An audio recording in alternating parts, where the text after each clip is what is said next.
அனைவருக்கும் வணக்கம். உங்கள் அனைவரையும் தஞ்சை சமையலறையில் சந்திப்பதில் மிக்க மகிழ்ச்சி. இன்னைக்கு நம்ம பார்க்க போகிறது சிகப்பரிசி புட்டு. எப்படி செய்யலாம் வாங்க பார்க்கலாம். நான் 1 கப் சிகப்பரிசி புட்டு மாவு எடுத்திருக்கேன். கடையில் டிபார்ட்மெண்ட் ஸ்டோர்லாம் இப்போ கிடைக்குதுங்க.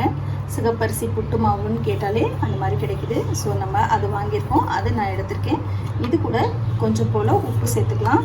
உப்பு நல்லா மாவு கூட மிக்ஸ் ஆகிற மாதிரி மிக்ஸ் பண்ணிக்கோங்க.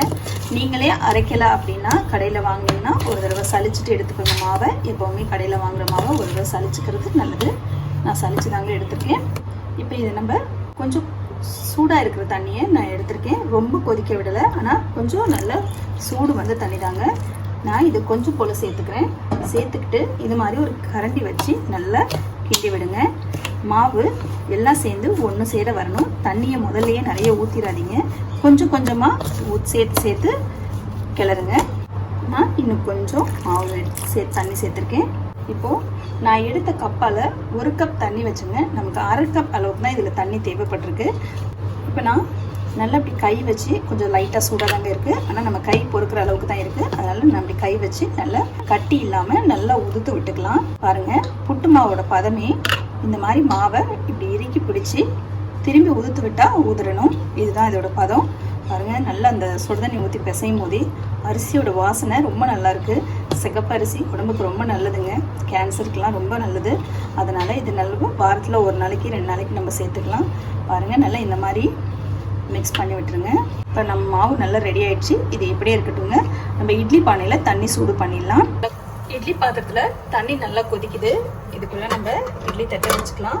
நான் ஒரு 1/2 ஃபில் பண்ணி எடுத்துகிட்டு வந்திருக்கேன். பாருங்கள், இந்த மாதிரி துணியை போட்டு நம்ம புட்டு மாவை இதில் பரப்பி விட்டு வைக்கலாம். நான் மிச்சம் இருக்கிற மாவையும் இது கூடவே சேர்த்து வைக்கிறேன்.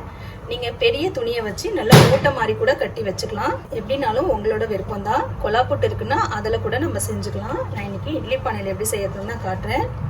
பாருங்கள், இந்த மாதிரி துணியை போட்டு நம்ம புட்டு மாவை இதில் பரப்பி விட்டு வைக்கலாம். நான் மிச்சம் இருக்கிற மாவையும் இது கூடவே சேர்த்து வைக்கிறேன். நீங்கள் பெரிய துணியை வச்சு நல்லா மூட்டை மாதிரி கூட கட்டி வச்சுக்கலாம். எப்படின்னாலும் உங்களோட விருப்பம் தான். கொலா புட்டு இருக்குன்னா அதில் கூட நம்ம செஞ்சுக்கலாம். நான் இன்னைக்கு இட்லி பானையில் எப்படி செய்யறதுன்னு தான் காட்டுறேன். நம்மளோட மாவு ரெடியாக இருக்குது. இப்போ இதை நம்ம மூடி வச்சு ஒரு 20 மினிட்ஸ் கிட்ட வேக விடலாம். 15 to 20 மினிட்ஸ். நல்லா வாசனை வரும். அப்போ உங்களுக்கு தெரியும் அந்த சமயத்தில் நம்ம எடுக்கணும், மாவு வெந்திருக்கும்னு. கலரும் சேஞ்ச் ஆகிருக்கும். நம்ம அதுக்கப்புறம் வெந்ததுக்கப்புறம் பார்க்கலாம். இப்போ மூடி வச்சு வேக வைப்போம். நம்ம புட்டு வேக வச்சு 20-25 மினிட்ஸ் ஆயிடுச்சுங்க. பாருங்கள், நல்லா வெந்துருச்சு. எனக்கு நல்ல வாசனை வருது. உங்களுக்கு நல்லா வெந்த உடனே அந்த அரிசியோட வாசனை நல்லா மணமாக வீசும். இந்த ஸ்டேஜில் நீங்கள் எடுத்துடலாம். பாருங்கள், இதில் நான் வந்து மிக்சிங் பவுலுக்கு மாற்றிக்கிறேன். நம்ம இப்போ மிக்சிங் பவுலுக்கு மாற்றிருக்கோம். நல்லா சூடாக இருக்குது புட்டு. இது கூட நான் ஒரு 1/2 கப் அளவுக்கு தேங்காய் சேர்த்துக்கிறேன். நம்ம எடுத்த அளவுக்கு மாவுக்கு 1/2 கப் அளவுக்கு நான் ஜீனி சேர்த்துக்கிறேன். கொஞ்சம் போல் ஏலக்காய் தூள், 2 ஸ்பூன் அளவுக்கு நெய். இது எல்லாத்தையும் நல்லா கலந்து விட்டுலாம்.